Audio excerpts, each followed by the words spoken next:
सुनो सुनो सुनो, एक से अनेक की सुनो, विवेक से विवेक की सुनो। कैलाश भाई, इतना सुंदर आपने गाना बनाया है। पब्लिक को बता दूं, गाना आने वाला है और आज मैं एक्शन में नहीं हूँ, आज मैं थोड़ा कैजुअल हूँ।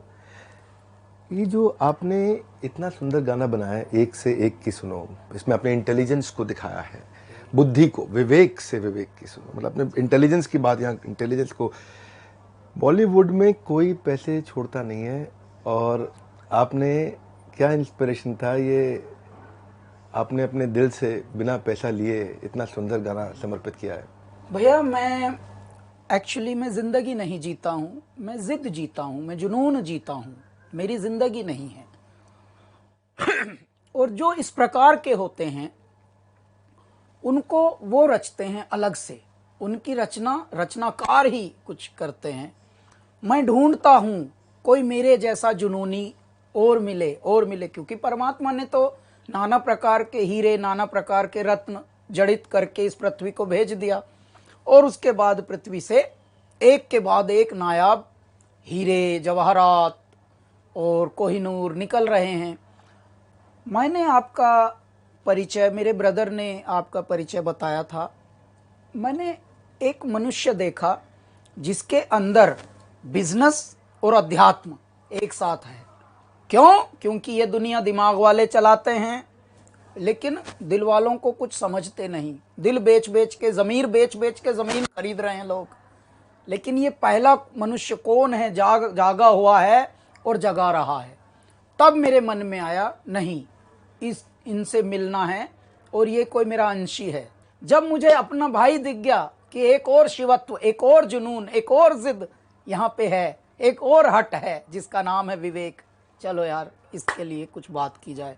अब जब बात की जाए तो हम बतूनी तो है नहीं, और ना हम, जैसा आपने बताया कि हम बॉलीवुड और ये, मैं तो ये बॉलीवुड नाम ही, शब्द ही ये नकली मानता हूँ। पता नहीं किसकी क्रिएशन है, कॉपी है ये कोई शब्द नहीं है, इसका कोई अर्थ भी नहीं है। लेकिन हाँ, इस फिल्मी दुनिया में इल्मी काम करने वाले कम हैं, और ऐसे में यहाँ हमको बिठा रखा है महासागर के तट पर बाबा ने। कोई कारण होगा इसका भी। जैसे ही मुझे आपका, मैं ढूंढता रहता हूँ, मैं बहुत बड़ा ढूंढू हूँ और तलाशता हूँ। उम्र एक चीख की नियाद है, तुम भी चीखो, इतनी मुद्दत से कि शिद्दत तलक याद रहे। उम्र तो सबको मिलती है, ज़िंदगी सबको मिलती है, लेकिन कुछ उसमें ऐसे कारगर काम करने हैं जो मतलब लोगों को भी इंस्पायर करें। तो एक ऐसी इंस्पिरेशन वाली ज़िंदगी जब मैंने आप में देखी, तो तब मेरी आपसे पहली बार जब बात हुई, तभी मैंने ये लाइन गाई थी, एक से अनेक की सुनो, विवेक से विवेक की सुनो। तो आप अवाक हो गए थे। जैसे ही आप अवाक हो गए तो मुझे पता लग गया ये मेरा भाई है। वरना ज़्यादा एक्साइट होके बिखर जाता, और जो ज़्यादा वक्ता जो अच्छे होते हैं वो वही होते हैं जो सुनकार अच्छे होते हैं।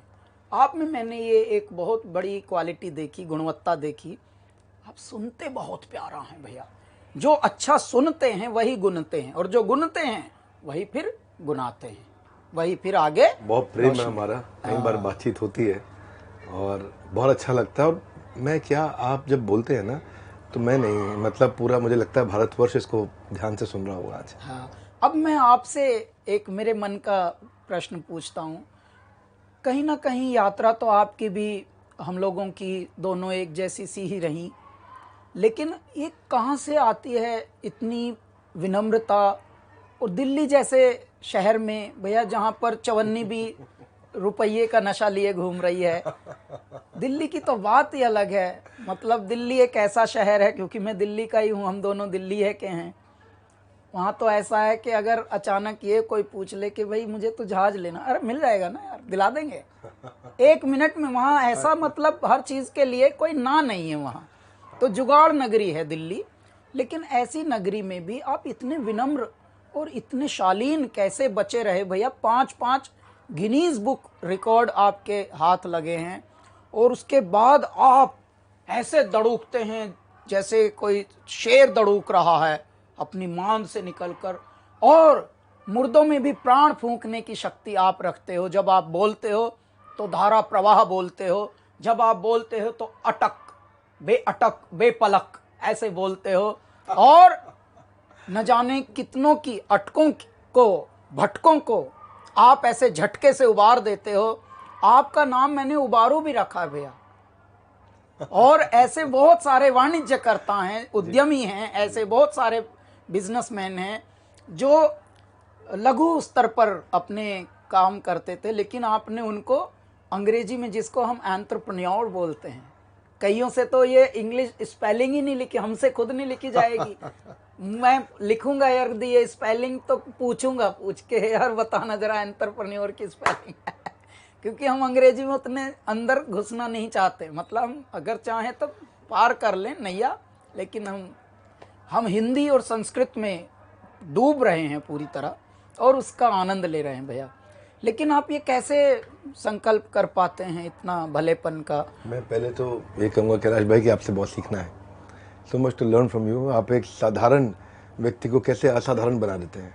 मुझे लगता है आपके आसपास जो रहेगा वो इंस्पायर्ड और मोटिवेटेड रहेगा, क्योंकि आप इतना एनर्जी भर देते हैं। और एक सपना हम लेके चले, एक सपना है जिसको पूरा करना है, और उस सपने में एक चीज़ पे हमने फोकस किया है कि जिस आम आदमी के लिए हम काम कर रहे हैं, उस आम आदमी को अगर एनेबल कर दे। भारत में बहुत शक्ति है, भारतीयों में बहुत शक्ति है, मेरे भाई असीमित शक्ति है, और उस शक्ति में आज फैसिलिटी की कमी है। जब अंग्रेज हमको छोड़ के गए तो हमारी जो जीडीपी थी, वर्ल्ड का कंट्रीब्यूशन उस समय 24% थी। अंग्रेजों के आने से पहले, उनके जाने के बाद 2.5% रह गई, यानी कि 1/10 करके चले गए में वो जी।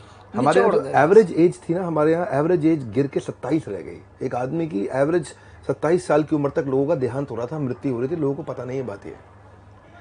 हम दुनिया की इकोनॉमी में बहुत बड़े कंट्रीब्यूटर्स थे जो समाप्त हो गए। अगर हमने पहले किया तो आज नहीं कर सकते क्या? वाह क्या बात भैया। तू जो चाह ले, अगर कदमों में तेरे हो शिखर, तू खुद पर यकीन कर। तू खुद पर यकीन कर। तो आप तो यकीन जगा रहे हैं सबका, बस खोया हुआ एक यकीन भी जगा रहे हैं, और साथ में उस यकीन का एक आधार दे रहे हैं उनको, उस ज्ञान का भी, बस कि वो कैसे स्टेप बाय स्टेप कर सके। मेरा भाई, हमने एक ना मॉडल बिल्ड किया, IBC, इंडिपेंडेंट बिजनेस कंसल्टेंट। लोगों को जोड़ते हैं अपने साथ में। किसी को कोई भी स्टार्टअप अगर शुरू करना है, तो मैं आज एक बात सबको मैसेज देता हूँ कि स्टार्टअप शुरू करने से पहले एक बार वो IBC की जानकारी ले और बने थोड़े दिन। उसको हम इतना तराश देते हैं, इतना पीट देते हैं, इतना समझा देते हैं, इतना डांट भी देते हैं जब वो IBC बन जाता है हमारे साथ, इतना ट्रेन कर देते हैं, इतना कभी कभार छील भी देते हैं उसको, और इतना उससे लगा देते हैं कि वो 1 साल के अंदर किसी भी स्टार्टअप को तैयार करने के लिए खड़ा हो जाता है। जरूरी भी है। जिस मिशन को आप लेकर चले हैं, मैंने ये देखा है भैया, जो पहली मैंने एक लाइन दी थी ना कि मुर्दों में भी प्राण फूंक देते हो आप, अब मैं आपके लिए ये गाना गाता हूँ। तेरी गुर्राहट सिंह की दहाड़ है, सब जर्रा जर्रा तू पहाड़ है, तारों को चमक लैण दे, तेज धारों को बहक लैण दे, आज फटे चक लैण दे हो, चक लैण दे, सूरज को तक लैण दे हो, तक लैण दे। है नहीं तीर तलवार, नहीं गोली, नहीं गोली, तू खुद है तेरी फौज, तू ही टोली, तू ही टोली। तो आप खुद में एक फौज हो, खुद में एक टोली हो, और इस तरह की जो जिंदगियां होती हैं वो परमात्मा भेजते हैं किन्हीं कारणों से। और इसीलिए आपका जन्म, आपका पालन, आपका लालन और आपके अनुभव, ये सब जोड़कर, सब कुछ निचोड़कर तब बनता है विवेक।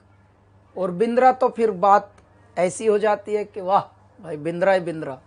एक्चुअली कृष्ण कहते हैं गीता में, ददामि बुद्धि योगम तम ये न मामोपयांति थे, कि मैं बुद्धि योग, विवेक मतलब जो बुद्धि योग है, वो कृष्ण कहते हैं कि मैं स्वयं देता हूँ। अगर पहले आचार्य चाणक्य हुए, चंद्रगुप्त मौर्य हुए, पहले अगर कृष्ण भी हुए, श्री राम भी हुए, और अखंड भारत भी हुआ है, तो वो तभी हुआ जब उस प्रकार की इंटेलिजेंस थी। तो हमने पहली बार एक कुछ नहीं, इतना सा प्रयास किया है कि हमने भगवद गीता से भी सिखाया कि बिजनेस कैसे किया जा सकता है। वही मैं बोल रहा हूँ, ये यूनिक एलिमेंट भैया आपका पृथ्वी पर, ये मैं कोई ब्रह्मांड में बोल रहा हूँ, ये सिर्फ भारत की बात नहीं है, कि मैं पहली बार किसी मनुष्य को देख रहा हूं जो जगा है और जगा रहा है, और वो भी उस क्षेत्र में जो क्षेत्र कहीं विषय वो था ही नहीं। मतलब आप व्यापार का, उद्यम का, अध्यात्म से दूर दूर तक कोई कनेक्शन नहीं था। ज्यादातर लोग अपना सेहत बिगाड़ लेते थे, चालाकी, वाचाली, चतुराई करके पैसा कमाया, लेकिन कोड़ी कोड़ी माया जोड़ी। लेकिन जब एहसास हुआ तब रह गई आयु भी थोड़ी, शरीर भी, और सांसें भी थोड़ी। तो भैया क्या फायदा, तूने किसके लिए जोड़ा था ये? आपको पार्टनर बनाएंगे, तब आप मोटिवेशनल स्पीकर लेकिन इतने भैया बढ़िया है। आपने जैसा पकड़ा है लोगों को कि नहीं, बिगाड़ना नहीं है, बिगड़े को सुधारना है, आपने वो करके दिखाया। मुझे बहुत खुशी है। और मैंने ये गाना, क्योंकि कुदरत ने ये गाना बनवाया है हमारा, विवेक से विवेक की सुनो, ऐ मेरे प्यारे सुनने वालों, सुनना ही गुनना है, और जो सुनता है वही सबसे ज़्यादा कनेक्ट कर सकता है इस पृथ्वी पर। देखिए, परमात्मा कभी किसी ने किसी सजे हुए, जैसे हम गहने पहन के देखते हैं बड़े बड़े फिल्मों में, नाटकों में, वैसे कभी आते नहीं परमात्मा। परमात्मा अदृश्य रूप में रहते हैं, हमारे अंदर भी रहते हैं, हमारे इर्द गिर्द भी रहते हैं। लेकिन भैया कुदरतन बात है, परमात्मा कैसे सुन लेते हैं? मौन में सुनते हैं सब कुछ।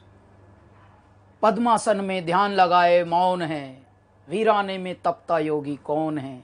नाद न कोई तार, न कोई नाद न कोई तारा, और डमरू कभी कभारा, अधमूंदी आंखों से सब देख रहा संसारा।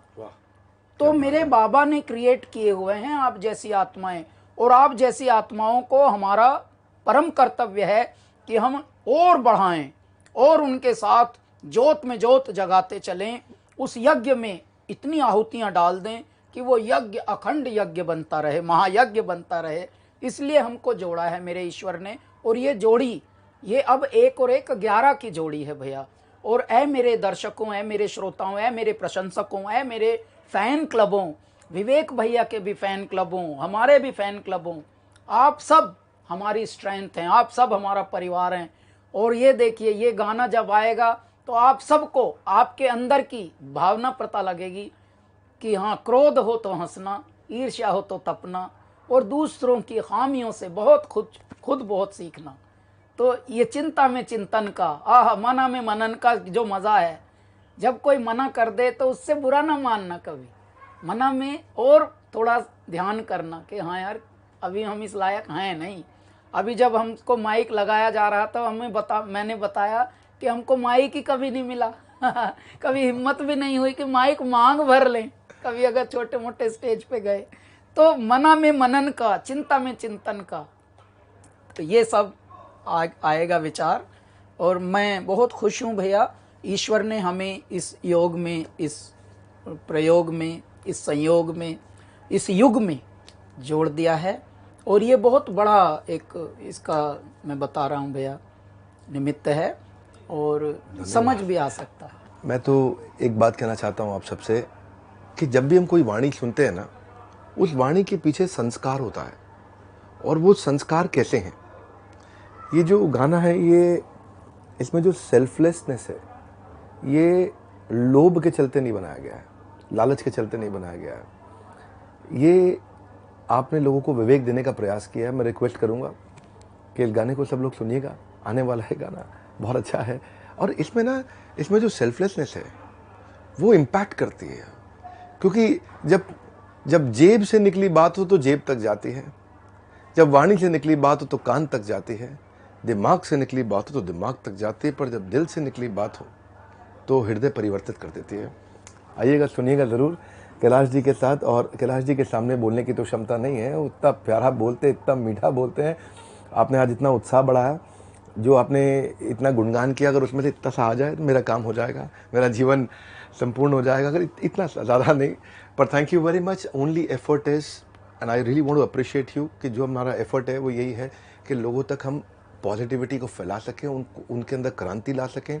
छोटा सा message, stay hungry, stay foolish. Steve jobs ने बात कही थी, कई लोगों ने किताब भी लिख दी, भूख होनी चाहिए, स्टे हंग्री। तभी व्यक्ति जब भूख होगी तो सीखेगा। स्टे फुलिश, अपने आप को बहुत बुद्धिमान ना माने, विनम्र बने, अच्छे से बने, तभी वो विवेक प्रवेश करेगा। Stay hungry and stay foolish. इतनी दूर आया हूँ यहाँ रहने के लिए नहीं, और आगे जाने के लिए। आप लोगों के साथ मिलकर और आगे जाएंगे। धन्यवाद कैलाश भाई, आपने इतना उत्साह बढ़ाया आज हमारे चैनल पे आके लोगों का, और लोग वेट करेंगे आपके सुंदर से गाने का जो आएगा।